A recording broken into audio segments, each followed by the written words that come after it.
काफी मजेदार चीज, इडियट्स का फोन आ रहा है। हाँ भाई, सर्कल में बिल्कुल सिंपलेस्ट फॉर्म से शुरू करेंगे, बहुत ही सिंपल फॉर्म से शुरू करेंगे भाई सर्कल। ठीक है, बहुत ही सिंपलेस्ट फॉर्म, बिल्कुल एकदम थर्ड नोट से शुरू कर रहा हूं। ठीक है, अब एक सर्कल को जब आप डिफाइन करते हो तो कैसे डिफाइन करते हो? एक सर्कल को आप डिफाइन करते हो एक फिक्स्ड पॉइंट और एक फिक्स्ड लाइन से। ठीक है, फिक्स्ड पॉइंट को बोलते हो आप सेंटर, फिक्स्ड लाइन नहीं, फिक्स्ड डिस्टेंस। ठीक है, और फिक्स्ड डिस्टेंस को बोलते हो आप रेडियस। ठीक है, तो सर्कल का डेफिनेशन या लोकस, सर्कल का डेफिनेशन या लोकस ऑफ कोर्स हम सभी को पता है, पर शगुन के लिए लिखना पड़ेगा। ठीक है, तो it is the locus of a moving point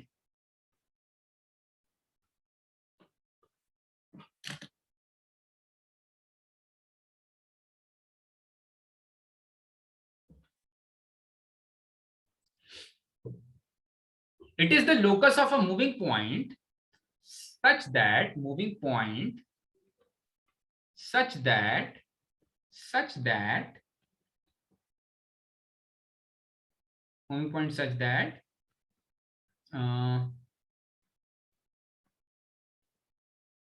its distance from a fixed point is constant, such that its distance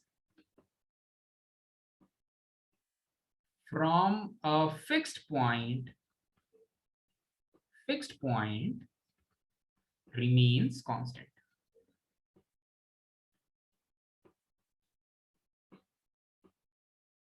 okay, remains constant. ठीक है, अब यहीं से आते हैं इक्वेशंस ऑफ सर्कल। ठीक है, सर्कल के भिन्न भिन्न प्रकार। ठीक है, इक्वेशंस ऑफ सर्कल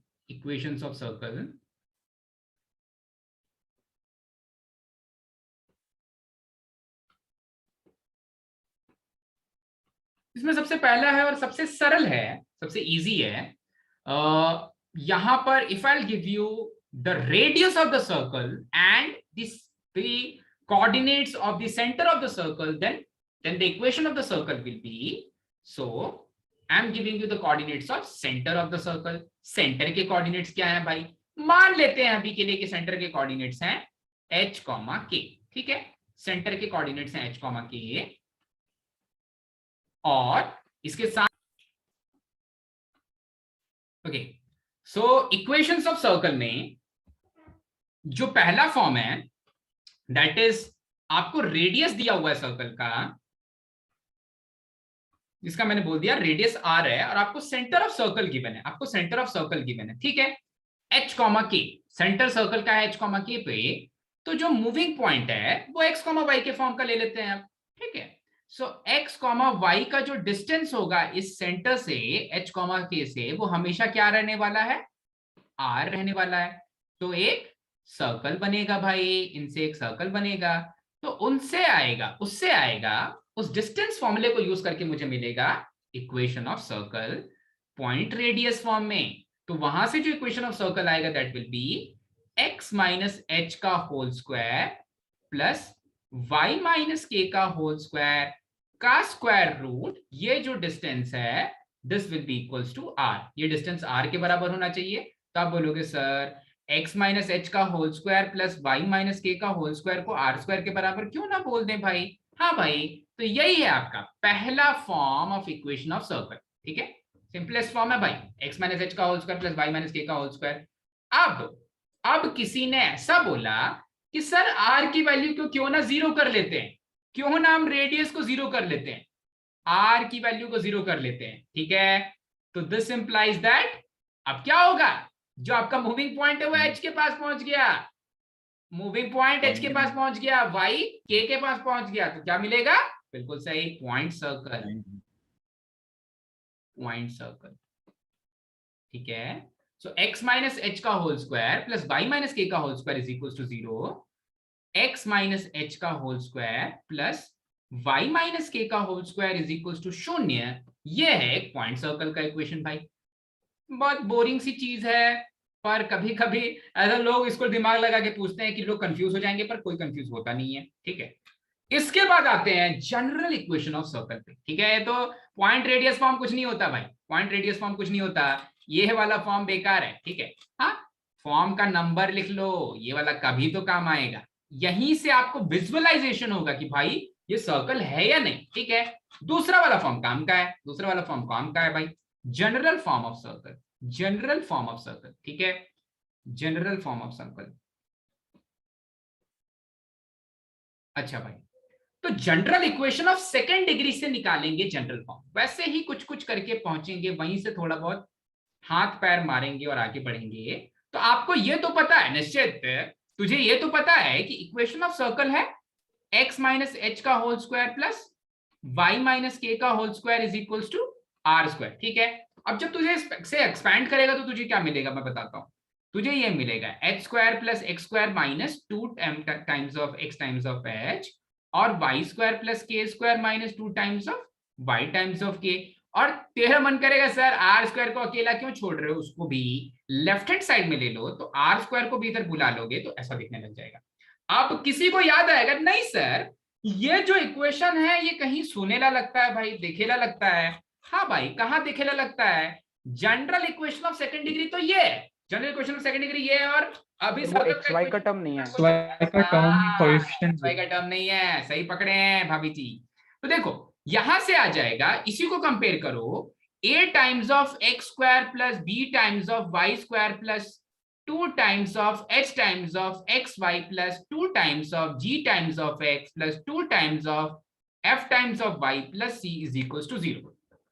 इनसे इनसे क्या करेंगे भाई, कम COMEPAIR, ठीक है, कंपेयर करेंगे, कंपेयर करेंगे तो मुझे पता चलेगा कि h की वैल्यू तो 0 हो चुकी है भाई, ऊपर में xy का टर्म ही नहीं है, तो h की वैल्यू तो 0 हो चुकी है, h की वैल्यू 0 हो चुकी है। अच्छा, और कंपेयर करते हैं भाई, और कंपेयर करोगे तो तुम्हें क्या पता, अरे इस कलर से नहीं करते हैं कंपेयर, किसी दूसरे कलर से करते हैं, जल्दी जल्दी गौर करो और देखो, गौर करोगे तो आप पाओगे कि कोफिशिएंट ऑफ एक्स स्क्वायर और वाई स्क्वायर बराबर हो चुके हैं, ठीक है, कोफिशिएंट ऑफ एक्स स्क्वायर और वाई स्क्वायर बराबर हो चुके हैं, बराबर रहते ही हैं सर्कल में, ठीक है।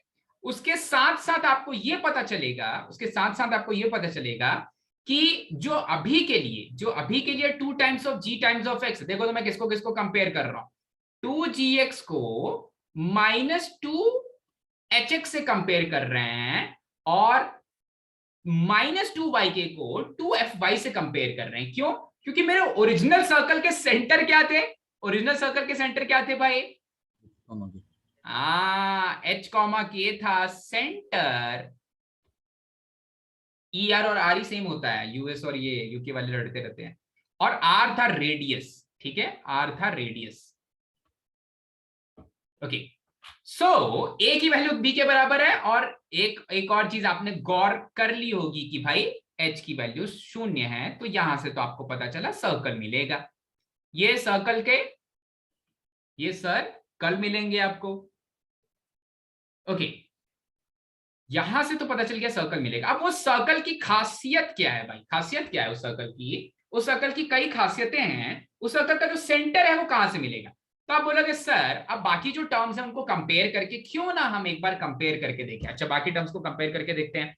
बाकी टर्म्स को जब आप कंपेयर करोगे तो आपको पता चलेगा, बाकी टर्म्स को कंपेयर करने के बाद आपको पता चलेगा कि भैया जो -2 टाइम्स ऑफ h है वो तो plus of 2 times of g के बराबर है, -2 टाइम्स ऑफ k है वो तो plus of 2 times of f के बराबर है, ठीक है। तो जिस सर्कल को आप बचपन में जानते थे उसके सेंटर h, k से, वो जनरल इक्वेशन में होता है -g। जिस पुराने वाले सर्कल के आप सेंटर को जानते थे k से, उस नए वाले सर्कल का, उस सर्कल का इक्वेशन अगर मैं जनरल फॉर्म में लिख रहा हूं, तो जनरल फॉर्म में जो y का कोफिशिएंट है उसको आपको 2 से डिवाइड करके नेगेटिव से मल्टीप्लाई करना पड़ेगा आपको, अगर चाहिए सर्कल का सेंटर टू, ठीक है। सो k की वैल्यू आ जाएगी -f, ठीक है। तो जो मेरे ओरिजिनल सर्कल का सेंटर था h, k, वो नए वाले सर्कल का जब मैंने जनरल फॉर्म में लिख दिया उसका इक्वेशन, तो नए वाले सर्कल का इक्वेशन हो जाएगा -g, -f, ठीक है। तो जो gf की बात हो रही है ऋषिकेश, g और f की बात हो रही है, उसमें उसमें थोड़ा सा मैं रोशनी डालना चाहता हूं कि अगर मैंने सर्कल का इक्वेशन लिखा और आपको सर्कल के इक्वेशन में कहीं दिखता है +4x + 8y, +4x + 8y, ठीक है, तो अरे पूरा मसाला आएगा उसमें, बीच में कहीं +4x और +8y आ रहा था, ठीक है, जीएफ की बात हो रही है, सर शर्मा आ गया, -g, -f की बात हो रही है, तो +4x और क्या भेज रहे हैं, +4x और +8y, अगर ये टर्म्स है मेरे जनरल इक्वेशन ऑफ सर्कल में, तो आपको क्या करना है, x के टर्म को -1/2 से मल्टीप्लाई करो, y के टर्म को -1/2 से मल्टीप्लाई करो, तब आपको ओरिजिनल सर्कल के सेंटर के कोऑर्डिनेट्स मिल जाएंगे। बताऊंगा अभी, घबराओ मत, ठीक है। h क्या हो गया सेंटर, h का नाम रखा -g, -f, ठीक है। अब रेडियस क्या हो जाएगा, आप ऊपर देखोगे भाई, ऊपर मत देखना, यहां ऊपर देखोगे तो जो रेडियस है मतलब -r² की वैल्यू आ जा रही है। कंपेयर करो भाई, सभी को कंपेयर करो तो आपको पता चलेगा ये वाला -r², नीचे वाले मसाले में ये वाले c x + g, ये h², ये k², ये तीनों मिलकर के h² + k² - r² तीनों मिलकर के जो नए वाला इक्वेशन है उसमें c के बराबर हो जा रहे थे, ठीक है।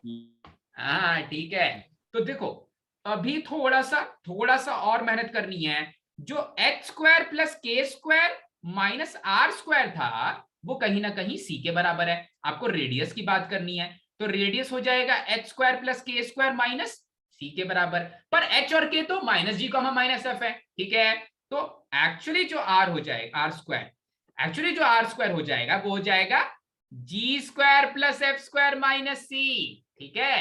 और आप फिर r जो कि पॉजिटिव होना चाहिए उसको बोलोगे सर r तो होता है g² + f² - c के बराबर, ठीक है।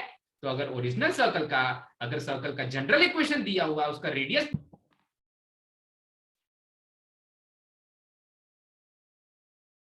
अगर सर्कल का जनरल फॉर्म दिया हुआ है और उसका सेंटर और रेडियस पूछा जाए तो ये फॉर्मूले अप्लाई करेंगे, ठीक है। मैं एक एग्जांपल लेता हूं तभी अच्छे से समझ में आएगा। अभी के लिए जो हमने चीजें याद रखनी है और हमने जो कंपेयर करके निकाला है भाई, ओरिजिनल सर्कल को कंपेयर x² किया। + k² का और एक बार समझ। हाँ एक बार समझा देता हूं। जो ओरिजिनल सर्कल, जब मैंने उस सर्कल को लिखा x - h का होल स्क्वायर + y - k का होल स्क्वायर = r² के फॉर्म में, तो h और k ओरिजिनल वाले सर्कल के सेंटर के कोऑर्डिनेट्स थे और r उसका रेडियस था। पर उसी इक्वेशन को मैंने कंपेयर किया जनरल इक्वेशन से, तो मुझे क्या पता चला भाई, a और b या x और y का जो कोफिशिएंट है वो 1 होना चाहिए। जब x और y का कोफिशिएंट 1 हो जा रहा है, यहां पर 1 भी लिखना भाई, a b = 1 लिख लेना, वरना तुम बोलोगे सर कुछ भी हो सकता है तब सर्कल होगा तो सर्कल, लेकिन उसको 1 बनाना पड़ेगा, ठीक है। a b = 1 लिख लेना भाई। हाँ, a और b दोनों 1 हो जाने चाहिए, कंपैरिजन खेल रहे हैं, और h की वैल्यू 0 हो जानी चाहिए, तो हमेशा एक सर्कल मिलेगा। अब जो सर्कल बन रहा है वो सर्कल और ओरिजिनल सर्कल सेम ही है, वो नए वाले सर्कल के मैं इक्वेशन लिख दे रहा हूं तो सेम ही है। तो अगर मैंने ऊपर वाली चीज ना देकर के आपको नीचे वाली चीज दे दी होती तब आप बताते, तब आप उसका सेंटर और रेडियस कैसे बताते भाई। ऊपर देख के तो बता सकते हो कि सेंटर h, k और रेडियस r है, तो नीचे देख के कैसे बताओगे, मतलब नीचे वाले इक्वेशन में देख के कैसे बताओगे। तो उसके लिए क्या करना पड़ेगा भाई, आपको कंपैरिजन खेलना पड़ा। कंपैरिजन खेले कि x का कोफिशिएंट ऊपर क्या है, x का कोफिशिएंट नीचे क्या है, y का कोफिशिएंट ऊपर क्या है, y का कोफिशिएंट नीचे क्या है। वैसे ही मैंने r का, या वैसे ही मेरे कांस्टेंट टर्म को मैंने ऊपर और नीचे से कंपेयर किया, नीचे वाले में कांस्टेंट टर्म है c, ऊपर वाले में कांस्टेंट टर्म है h² + k² - r²। तो ये दोनों को कंपेयर कर दिया भाई, r पॉजिटिव है इसलिए √g² + f² - c ले लिया भाई। g² + f² कैसे आया, क्योंकि h और k -g और -f है, ठीक है। अब देखो एक छोटा सा एग्जांपल मैं पेश करना चाहूंगा आपके सामने। आप ही के मॉड्यूल का एक क्वेश्चन ले लेते हैं भाई। तो बोल रहा है find the centre and radius, ICE का क्वेश्चन नंबर 2, ठीक है, question number 2 from in class exercise, ठीक है। यहां पर चाहता है वो कि आप बताओ उसका सेंटर और रेडियस, x² + g² लिख रहा हूं, x² + y², x² अच्छा भाई, +6x + 6 times of x - 8 times of y + 9 = 0, ठीक है। ये सर्कल का इक्वेशन दिया हुआ, बोलता है इसका सेंटर और रेडियस बताओ। आप क्या करोगे, तुरंत आप बोलोगे कि क्या x और y का कोफिशिएंट 1 1 है। हाँ, x और y का कोफिशिएंट 1 1 है, तब इस सर्कल का सेंटर क्या होगा, -g और -f, ठीक है। तो आपको क्या करना है, देखो 2 टाइम्स ऑफ जी, कंपेयर करोगे जब general equation of second degree से, तो आपको पता चलेगा कि 2 टाइम्स ऑफ जी की वैल्यू गिवन है 6 के बराबर, और 2 टाइम्स ऑफ एफ की वैल्यू गिवन है -8 के बराबर। अब आप बोलोगे सर ये कैसे आ गया, अरे असली वाले इक्वेशन को देखो, असली वाले इक्वेशन को देखो, यहां पर देखो तो 2gx plus 2fy general equation of second degree में आता है, 2gx plus 2fy, तो उसी से कंपेयर कर रहा हूं। तो वहां पर x का कोएफिशिएंट था 2g, मतलब 2g की वैल्यू है 6, 2f की वैल्यू है -8। अच्छा बात, तो g की वैल्यू आ जाएगी 3, यहां से f की वैल्यू आ जाएगी -4। अच्छा, पर आपको पता है कि ओरिजिनल सर्कल का जो सेंटर होता है h, k, सेंटर जो होता है h, k, वो होता है -g, -f। सो -3, +4 हो जाएगा आपके इस सर्कल का सेंटर। ठीक है, अब शॉर्टकट क्या है, शॉर्टकट क्या है, जो कोफिशिएंट ऑफ x है उसको -1/2 से मल्टीप्लाई कर दो, जो कोफिशिएंट ऑफ y है उसको -1/2 से मल्टीप्लाई कर दो, तुरंत मिल जाएगा सेंटर। ठीक है, वही चीज की गई है, -1/x और -1/2 से दोनों को मल्टीप्लाई कर दिया गया। अब बात करते हैं रेडियस की। रेडियस होता है g² + f² - c, रेडियस होता है g² + f² - c, g की वैल्यू है 3, या -3 का भी होल स्क्वायर करोगे तो कोई फर्क नहीं पड़ेगा। सो g² + f² - c -9, ये हो जाएगा आपका रेडियस, क्योंकि आपके c की वैल्यू पॉजिटिव साइन के साथ ली जा रही है, बाद में अगर नेगेटिव होता तो -9 ले लेते। हाँ भाई, तो यहां से जो रेडियस आ जा रहा है वो आ जा रहा है, यहां से जो रेडियस आ जा रहा है वो आ जा रहा है, क्योंकि रेडियस पॉजिटिव होना चाहिए इसलिए रेडियस आ जा रहा है 4। चमका भाई, रेडियस और सेंटर कैसे निकालते हैं, क्या कंपैरिजन का मीनिंग था यहाँ पर, चमक गया अच्छे से? Yes, Yes, yes. sir. ठीक है, यस सर। ठीक है। अब सर्कल का एक और फॉर्म पढ़ते हैं भाई, सर्कल का एक और फॉर्म पढ़ते हैं। तो जनरल फॉर्म के बाद, इस जनरल फॉर्म के बाद अब हम सर्कल के नेक्स्ट इक्वेशन पे आ जाते हैं, जिसको हम बोलते हैं diametric form, diametric form of circle. ठीक है, diametric form of circle. Diametric form of circle में कुछ नहीं, आपको एक्सट्रीमिटीज ऑफ डायमीटर गिवन रहेंगे। Diametric form of circle,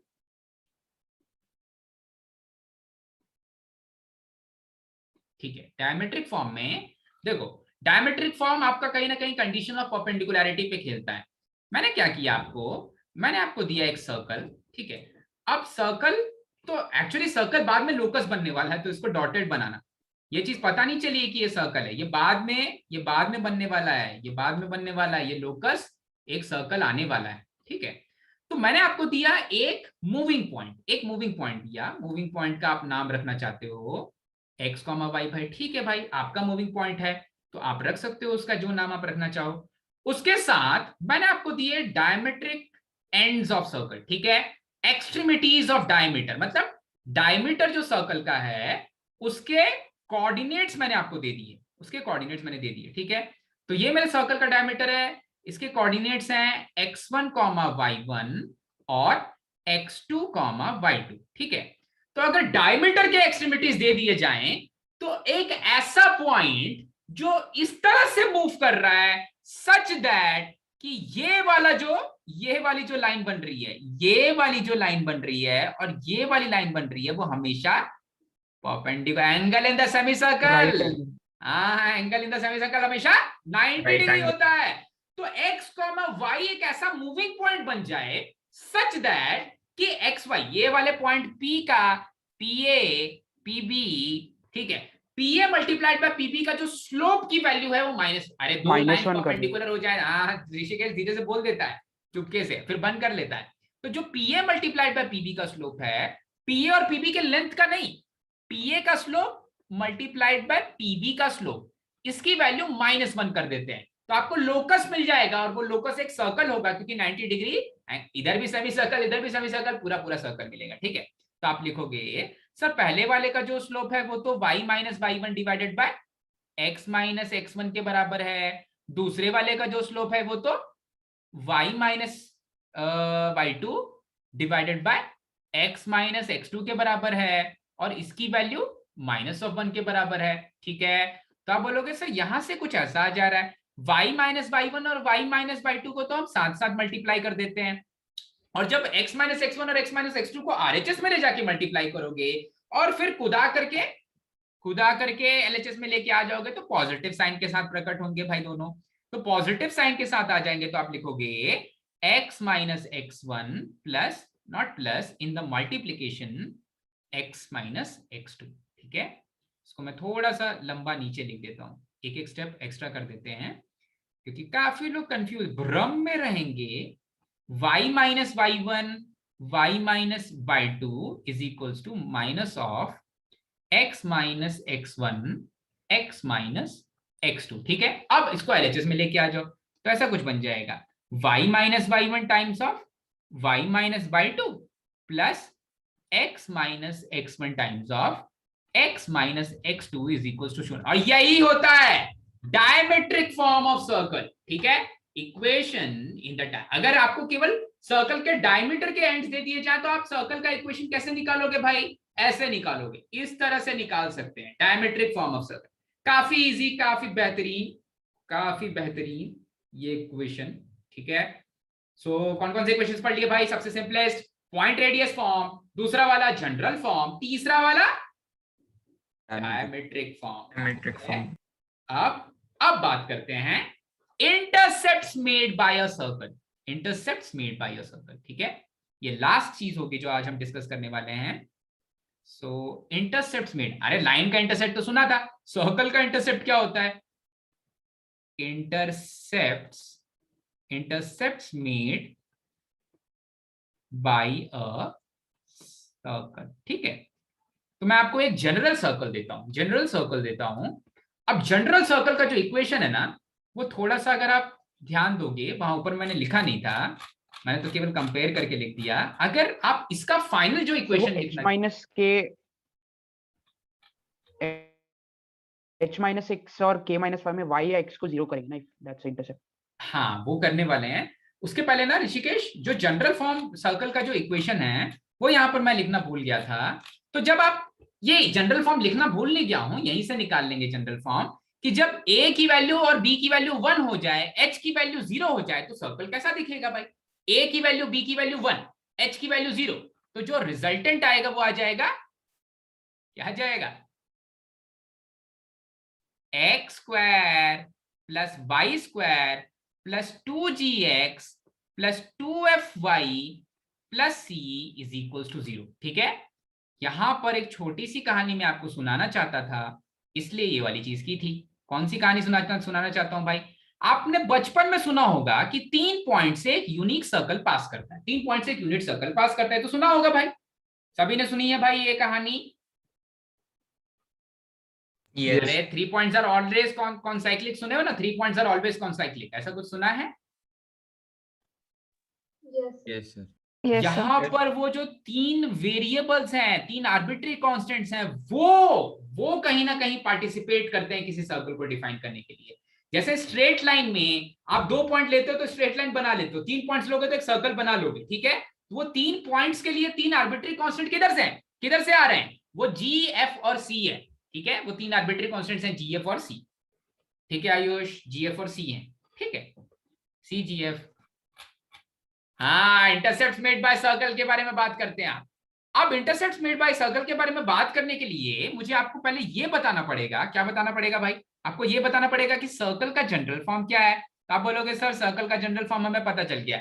general equation of second degree में आप a और b की वैल्यू को 1 1 रखोगे और उसके साथ ही h की वैल्यू 0 रख दोगे, तो ये बन जाएगा x square plus y square plus 2gx plus 2fy plus c is equal to 0। ध्यान देना, इस सर्कल में, सर्कल के जनरल इक्वेशन में 3 आर्बिट्री कांस्टेंट्स होते हैं। General equation of second degree में 6 आर्बिट्री कांस्टेंट्स होते हैं। मैंने a और b को 1 कर दिया है और h की वैल्यू को 0 ले लिया। ठीक है, तो ये हो गया मेरा जनरल इक्वेशन ऑफ सर्कल। अब अगर ये y, अब इस सर्कल के x एक्सिस और y एक्सिस के इंटरसेप्ट्स की बात करते हैं। ठीक है, तो पहले कौन सा इंटरसेप्ट की बात करना चाहोगे भाई? जीएफ की बात हो रही है तो x इंटरसेप्ट की बात करते हैं। x इंटरसेप्ट की बात करते हैं भाई। हाँ भाई, x इंटरसेप्ट की बात की जाए तो जब भी कभी x इंटरसेप्ट की बात होगी तो एक सर्कल जहां पर जाके x एक्सिस को इंटरसेक्ट कर रहा है, पहले देख लो भाई, पहले बना लो तभी आगे बढ़ना। भरोसा मत करो डायरेक्टली मेरा। ठीक है, भरोसा मत करो, ये ले आता हूं मैं। हाँ, ये कोऑर्डिनेट एक्सिस पे एक आया सर्कल, ठीक है, आया या आई सर्कल, और ये जो सर्कल है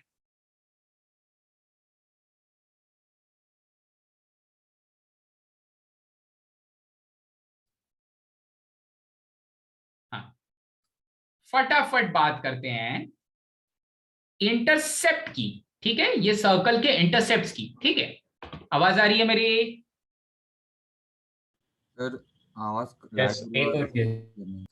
देखो, एक्स इंटरसेप्ट की बात की जाए तो एक्स इंटरसेप्ट का मतलब ये वाला डिस्टेंस होता है भाई।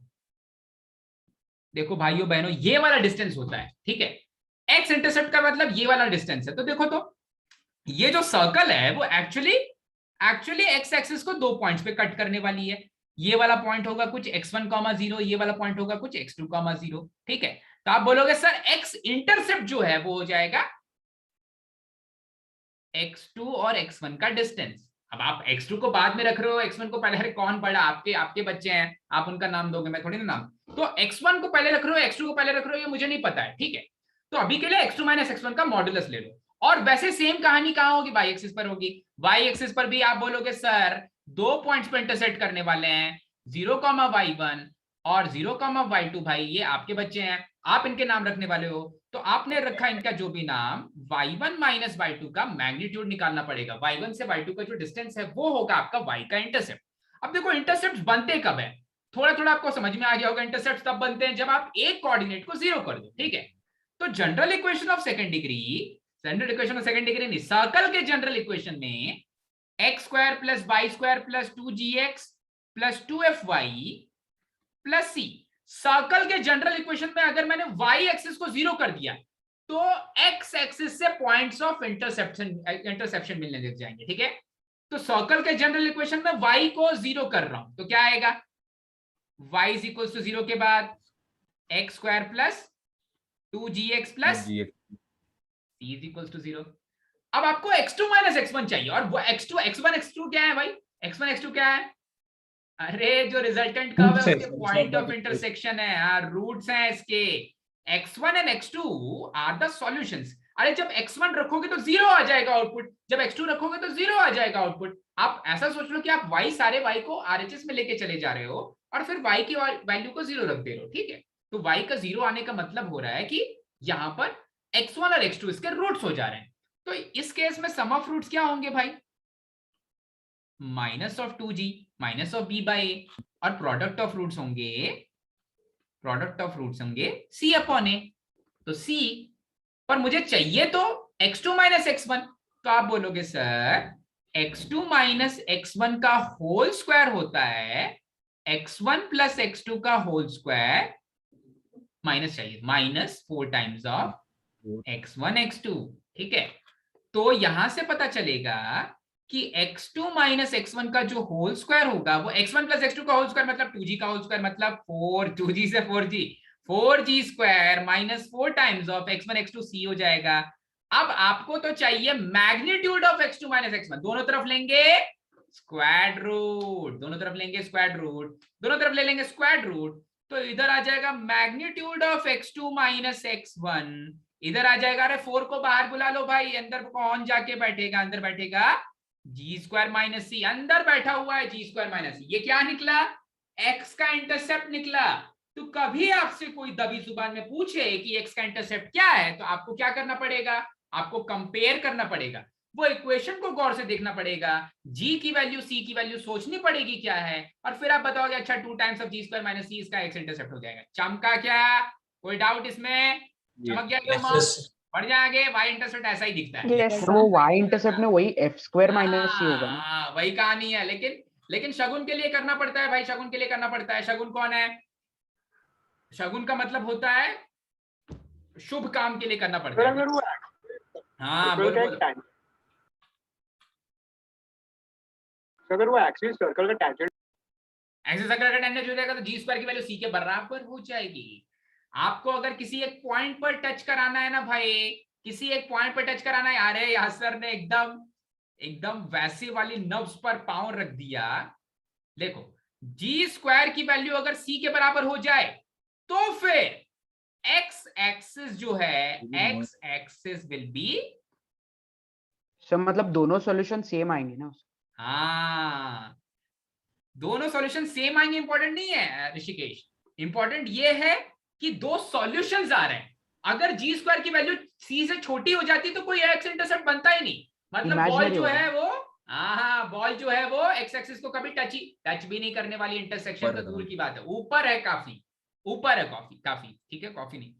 तो x axis will be the tangent अगर जी स्क्वायर की वैल्यू सी के बराबर है, और अगर गलती से भी जी स्क्वायर की वैल्यू सी से छोटी हो गई तो फिर क्या होगा, no intercept, neither tangent nor, यहां पर ये कॉर्ड जैसा बन रहा है तो ना ही कोई कॉर्ड बनेगा ना ही टेंजेंट बनेगा, ठीक है। तो चमक गया ना भाई, तो circle will not neither touch nor intersect x axis, ठीक है। Circle will